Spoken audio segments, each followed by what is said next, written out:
நடிகர் தனுஷ் இப்போ பல படங்கள்ல நடிச்சிட்டு இருக்காரு. VIP 2ஓட ஷூட்டிங் ஏற்கனவே முடிஞ்சிட்ட நிலையில இப்போ தன்னோட முதல் ஹாலிவுட் படமான த எக்ஸ்ட்ராடினரி ஜர்னி ஆஃப் ஃபகீர் என்ற படத்துல நடிச்சிட்டு இருக்காரு.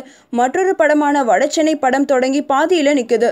இந்த நிலையில VIP 2 படத்தோட டீசர் ரிலீஸ் டேட்டை இப்போ அறிவிச்சிருக்காரு தனுஷ். வரும் புதன்கிழமை ஜூன் 7ஆம் தேதி டீசர் வெளியாகும்னு தன்னோட ட்விட்டர் பேஜ்ல சொல்லியிருக்காரு. சௌந்தர்யா ரஜினிகாந்த் இயக்கியிருக்கிற இந்த படத்துல பாலிவுட் நடிகை கஜோல் முக்கியமான வேடத்துல நடிக்கிறாங்க.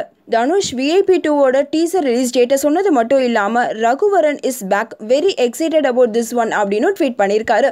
இந்த நியூஸ் உங்களுக்கு பிடிச்சிருந்தா லைக் அண்ட் ஷேர் பண்ணுங்க. உங்க கருத்துக்களை கமெண்ட் பண்ணுங்க. மறக்காம NET TV4U சப்ஸ்கிரைப் பண்ணிடுங்க.